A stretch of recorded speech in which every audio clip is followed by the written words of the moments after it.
Bonjour à tous. J'avais envie de parler du sauveur, l'instinct sauveur, euh, cette envie de vouloir sauver les gens. C'est très New Age, hein, ça. Euh, enfin, New Age, dans la spiritualité actuellement, il y a cette façon, enfin, le sauveur. Ça n'a aucun sens. Personne peut nous sauver, à part nous-mêmes. Parce que si on attend que quelqu'un vienne nous sauver, dans la spiritualité New Age, je pense qu'il parle des frères galactiques qui vont venir d'une autre planète pour venir nous sauver. Écoutez, si on attend, putain, on va attendre. Ce que je veux dire, c'est que quand on veut aussi sortir quelqu'un d'une situation, quand on parle de l'amitié par exemple. Et je discute de ça parce que j'ai eu une discussion avec mon pote Mousse tout à l'heure. Et voilà. Et donc en fait, moi j'ai eu cette envie de vouloir sauver, en quelque sorte, la personne qui est moins autoritaire que moi. L'envie de vouloir sauver les autres. C'est quelque chose c'est illusoire parce qu'on ne sauve personne.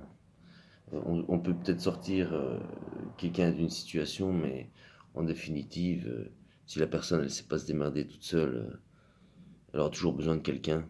Et c'est pas là qu'on doit aller. C'est pas dans cette direction-là. C'est quelque part quand on veut toujours sauver les autres, euh, ce justicier là,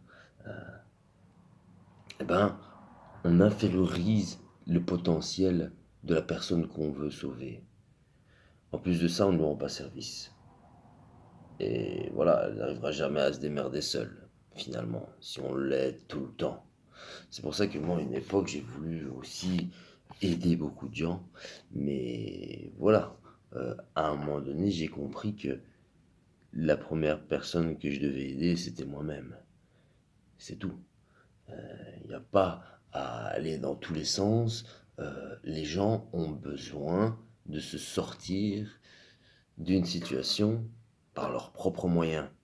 Mon fils, je parle du grand parce que voilà, c'est celui avec qui j'ai le plus d'échanges pour le moment.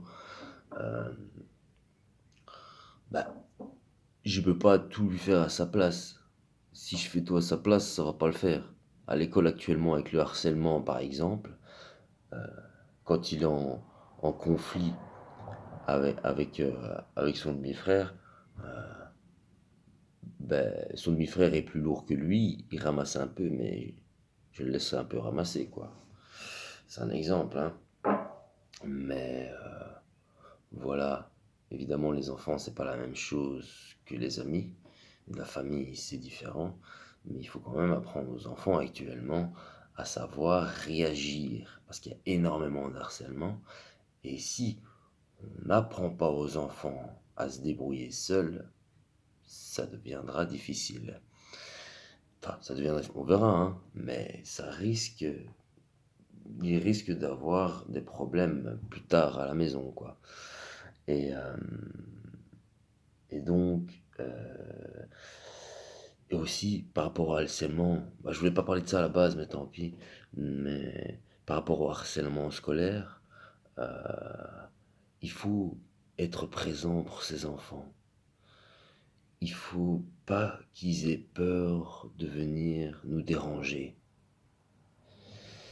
Il faut qu'on soit à l'écoute de nos enfants et qu'ils sentent qu'on peut les écouter n'importe quand.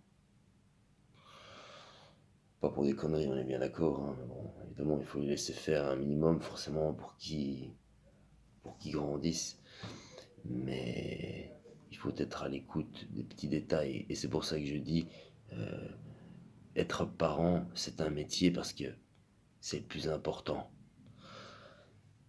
Si on voit un côté évolutionnaire dans le monde dans lequel on vit, parce que il n'y a personne qui va venir nous sauver, mais Si on veut améliorer la vie ici, on est obligé de transmettre des choses à nos enfants.